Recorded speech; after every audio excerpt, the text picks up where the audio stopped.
Sourire, les chefs de l'État étaient visiblement heureux de revoir son ancien collaborateur et partenaire politique, lui aussi très ému.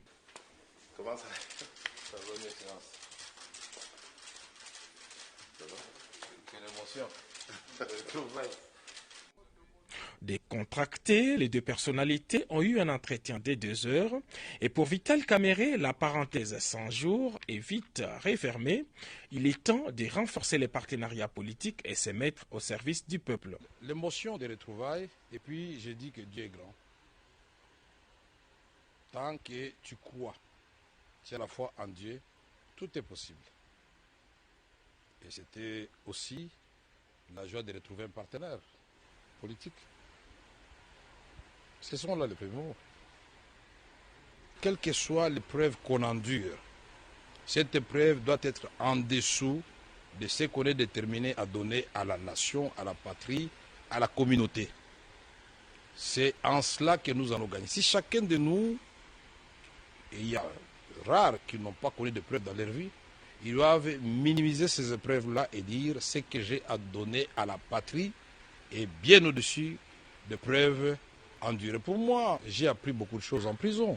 La patience, la résilience. J'ai appris comment renforcer la foi en Dieu. Les Congolais veulent entendre Vital Kamerhe s'exprimer sur ce qui se passe à l'Est, votre fief naturel. Donc, ce qui se passe à l'Est, nous laisse tous sans voix. Et chaque Congolais, digne de ce nom, ne peut que répondre à l'appel qui avait été lancé par le gouvernement, par le président de la République, pour que chacun de nous puisse œuvrer pour que la paix revienne dans notre pays. Et ce ne sont pas des ressources intellectuelles, ce n'est pas la sagesse, ce ne sont pas ces ressources-là qui manquent, mais nous devons revisiter notre outil de défense, le renforcer pour que nous puissions gagner des guerres. Mais il n'y a pas que l'option militaire. Il y a l'option diplomatique, il y a des côtés humanitaires. Pendant que nous parlons, il y a les gens qui sont en train de dormir à la belle étoile. Il ne faut pas que la question de M23 nous fasse oublier que quand nous avons pris le pouvoir, avec le président Tshisekedi en tête, le problème que nous devrions résoudre, c'était le problème de Beni avec les ADF Nalou, les Codeco à Ituri.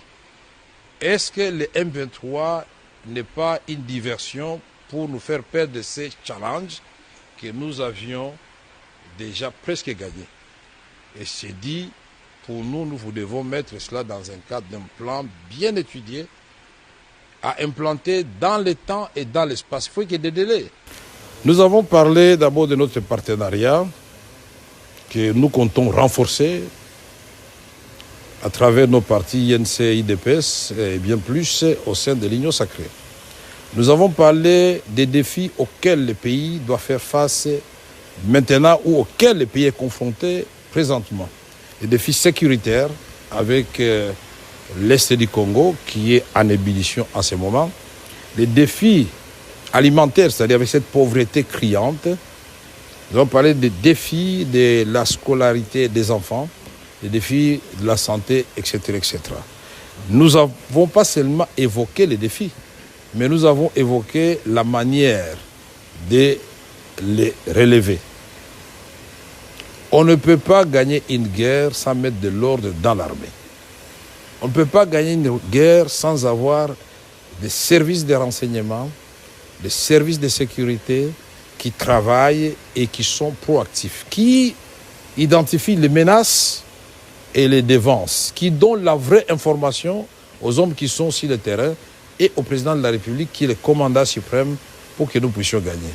D'aucuns pensent que le président va gagner le combat, c'est-à-dire qu'il va descendre lui-même. Si le terrain commence à tirer, c'est ce qui nous font mal. Non, c'est une question d'abord qui concerne l'armée qui est l'outil de défense.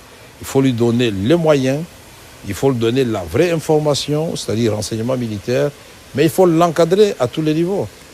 Nous avons parlé aussi des solutions en ce qui concerne comment améliorer les bien-être des Congolais. Il y a déjà le projet de 145 territoires de transformation agricole qui a commencé, mais qu'il faut renforcer. Nous avons parlé aussi des la santé universelle, en commençant par Kinshasa pour la maternité gratuite.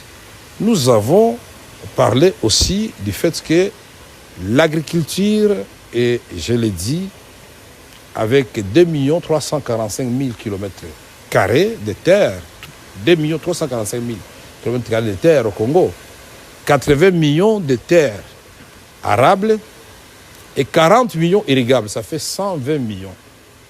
Le même espace cultivable que la Chine, qui nourrit 1,5 milliard de Chinois et qui exporte la différence. Il a été établi que le Congo peut produire pour 2 milliards de bouches. Donc ça signifie que nous devons mettre tous les moyens qu'il faut dans ce projet pour que le Congo devienne vert et qu'on produise. Nous avons parlé aussi de l'amélioration des salaires des fonctionnaires, des militaires et de tout le monde. Vous avez parlé donc de la gestion, vous avez parlé du mandat qui est en cours et que vous aviez commencé ensemble. Un mandat que vous allez continuer ensemble? Oui, on va les continuer ensemble, bien sûr, parce que le projet de 100 jours a fait couler beaucoup d'encre sous le pont. Il est temps que M. Kamere, qui était directeur du cabinet chef de l'État, qui ne pouvait pas parler parce qu'il était prisonnier, qui a été acquitté et qui ne pouvait pas parler parce que moi, j'ai une certaine éthique, j'ai réservé la primeur au président de la République. Mais maintenant, nous allons parler de 100 jours et montrer que depuis 1960, il n'y a aucun programme conçu en 15 jours et laisser des tâches indélébiles en 9 mois. Ça n'existe pas. Et je mettrai quiconque au défi. Il a fallu 32 ans pour le président Mobutu, il a fallu 18 ans pour le président Joseph Kabila, mais en 9 mois, nous étions sur la voie. Dans un conseil des ministres malheureux, ce jour-là, j'avais la malaria. Le premier ministre de l'époque va dire, tiens, on a payé 77 millions au lieu de 7 millions de dollars. Mettez-vous à la place du président de la République. Il a sursauté dans sa chaise. Il a parlé qu'on audite. Mais le ministre de la Justice de l'époque a dit, non, je me saisis du dossier. Moi, j'instruis les dossiers.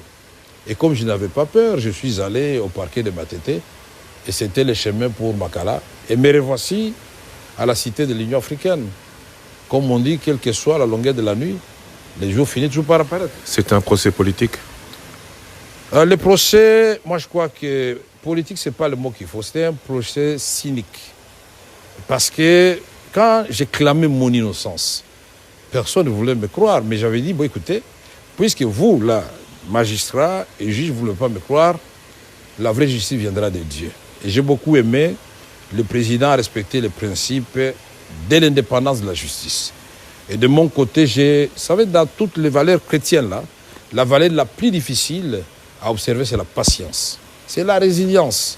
Comme je me connaissais innocent, je me suis dit, le temps, c'est comme une grossesse, c'est 9 mois, ça finit toujours par savoir si la femme était enceinte ou pas.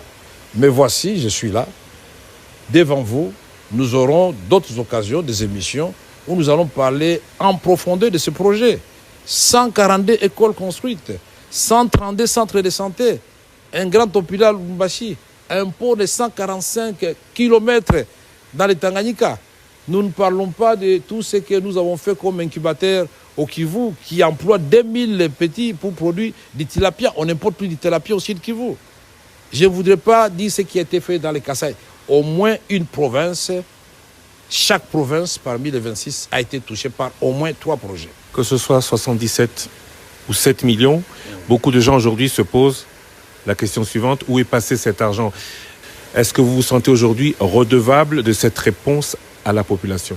Non, aujourd'hui, moi, je dois remercier d'abord la Cour de cassation. Puisque pour beaucoup de gens, ils ne savent pas que la Cour de cassation, c'est la Cour qui juge les jugements. Pour savoir si le jugement qui a été rendu au degré inférieur est conforme au droit. Ils ont cassé le jugement, pas sans renvoi, avec renvoi, donc à la même juridiction. Aujourd'hui, je suis acquitté, je remercie tout le monde. Le maître mot maintenant, c'est le pardon. Pardonnons-nous tous, mettons-nous ensemble pour bâtir un Congo où il fera beau vivre. On se moque de nous. Avec tout ce que nous avons comme richesse, comme ressources, nous passons notre temps à nous faire des coups bas, à nous détester, à nous insulter sur la toile à longueur de la journée.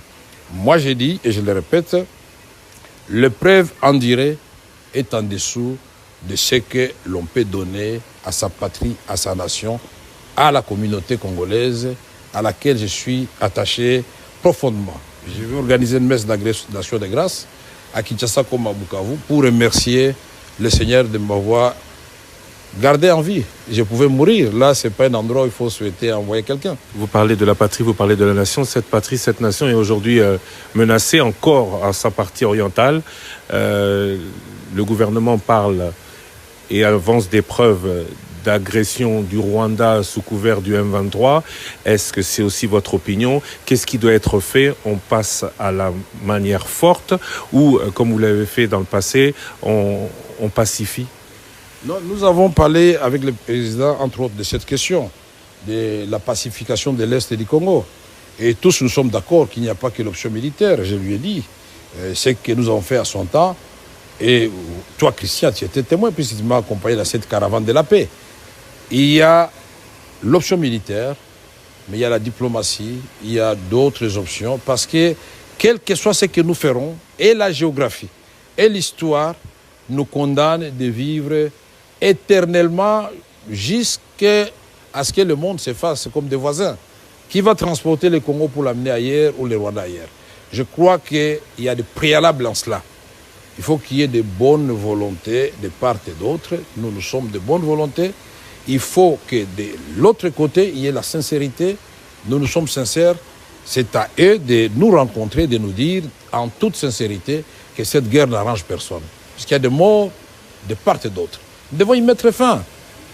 Monsieur Vital Kamerhe, en vous remerciant de nous avoir accordé de votre précieux temps. Juste une dernière question. Le cash existe toujours, disons, l'union sacrée existe toujours, mais le directeur de cabinet n'est plus en fonction. Vous parlez comme une personne toujours d'active ou qui est prête à être encore d'active. Alors, d'active où? Certains vous voient Premier ministre, d'autres vous voient à d'autres fonctions. Vous voyez où dans les prochaines semaines pour faire ce que vous dites aujourd'hui être en mesure de faire? Je me vois comme un citoyen congolais déterminé à aider son pays. Même toi, Christian Lusakone, c'est ici que je vais interpeller la presse. La presse, faites une communication qui puisse aider le pays. Dans les réseaux sociaux, faites des choses qui puissent aider le pays. Il ne faut pas être nécessairement Premier ministre, Président de la République ou ministre pour aider son pays. Mais aujourd'hui, Vital Kamerhe n'a aucune ambition politique directe. Il va continuer à observer de loin, à servir sans être acteur? Non, comme on dit, la voix du peuple, c'est la voix de Dieu. Laissons Dieu s'exprimer à travers son peuple et inspirer le président de la République.